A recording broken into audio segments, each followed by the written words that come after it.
Buenas noches, iba a decir tardes, pero ya noches, señorías. Yo me he tomado el interés en preparar esta intervención porque creía que un tema con tanta actualidad, con tanto dolor, con tantas aristas, tanta complejidad, merecía un respeto especial. Y yo que llevo muchos años en política, la de todos los días, pues hay momentos en los que me enorgullezco y otros que me compadezco, ¿no?, de este ejercicio. Hoy es uno de ellos. A mí me parece que si hay temas en los cuales uno tiene que utilizar el rigor y la cabeza y tener el corazón grande y puesto al día para todo, pero utilizar el rigor y la cabeza y no utilizar los ojos distintos, hoy es un día de eso. Y he visto, señora Carballedo, que usted ha preferido ir al bajo instinto, por supuesto no a la cabeza, no a la razón, e intentar hacer de esto un debate en el que yo no quiero entender. Quiero agradecer al señor Morago que por fin me ha reconciliado en parte por esta intervención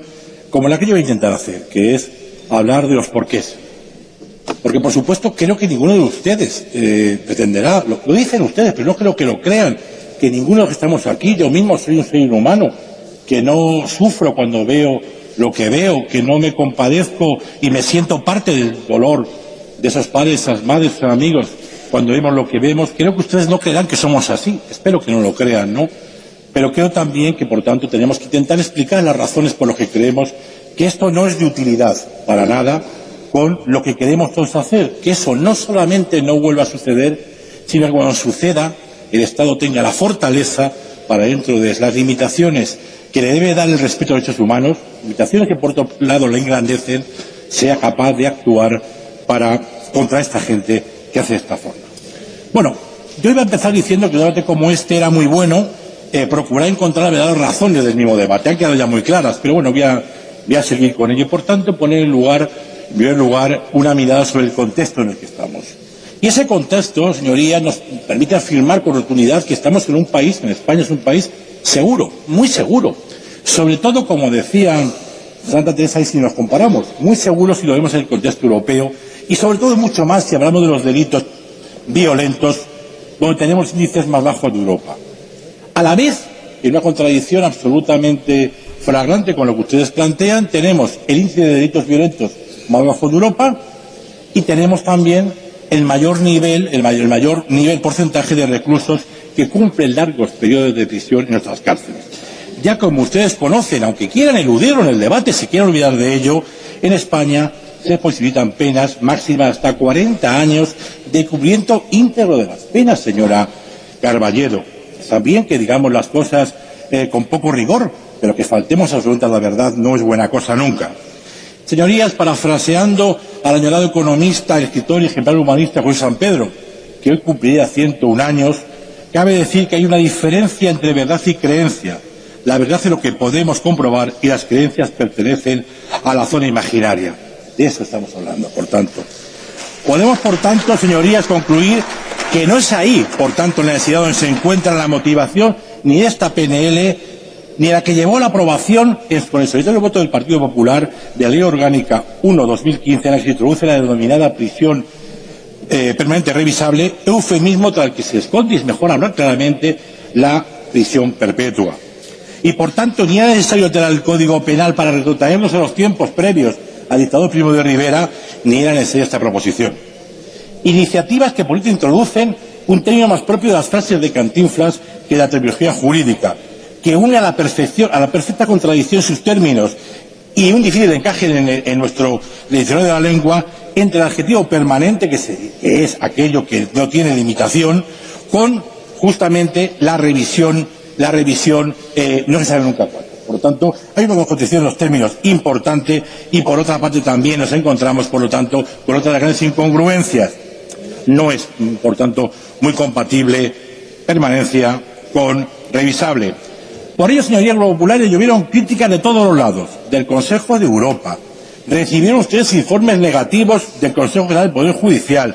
de la Administración de instituciones penitenciarias, de las agrupaciones de cuerpos de funcionarios de estos, que veían como su propia labor, ante algo que ya se ha señalado, la dificultad de tratar y de trabajar en los objetivos para los que hemos formado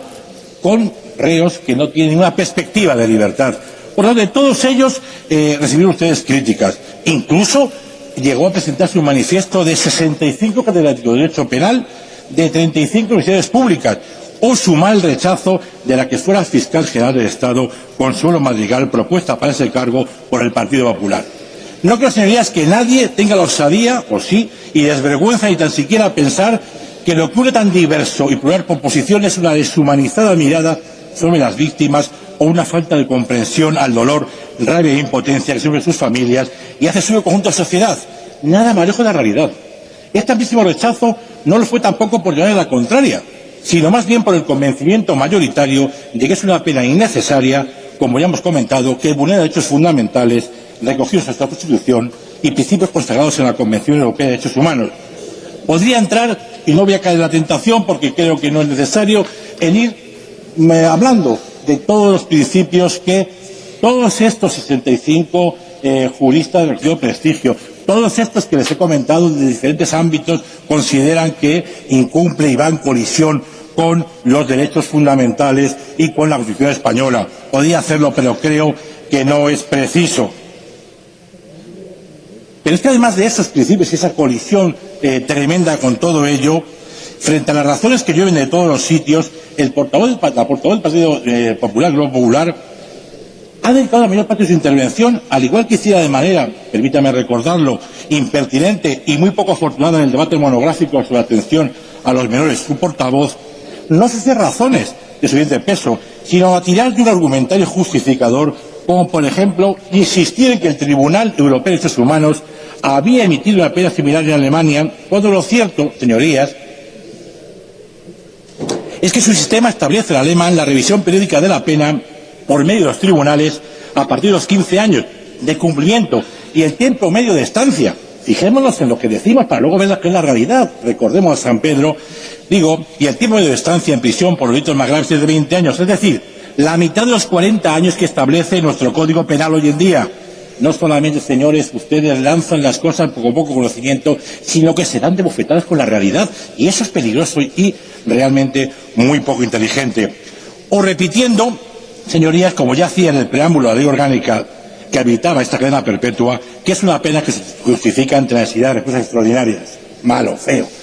Y como ya hemos visto que nuestro Código Penal se encontraba plenamente capacitado para abordar las circunstancias más extraordinarias y terribles, como permítame recordarlo, supo hacer nuestra democracia frente al terrorismo etarra, quedan a la vista todas sus intenciones, sus verdaderas intenciones, que no han sido ni cuando aprobaron en su momento la ley que hizo posible esta aberración jurídica, ni en este momento, nada más que presentar a esta Cámara la parte que les corresponde de una orquestada campaña que está presentando en comunidades y ayuntamientos de toda España, razones derivadas, en ningún caso, de necesidad de nuestro país, ni de nuestros conciudadanos, sino un pueril ejercicio del llamado populismo punitivo, con su capacidad simbólica y hasta compensatoria para desviar la atención de los problemas reales y más importantes que tiene la sociedad.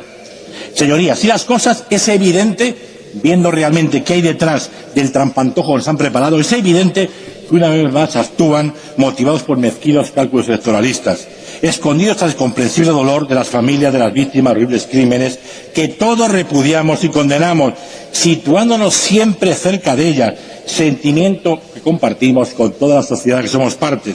Y en lugar de dedicarse a lo que les corresponde para hacer frente al delito cada vez más eficazmente, por ejemplo, adecuar y ampliar las plantillas de cuerpos y fuerzas de seguridad del Estado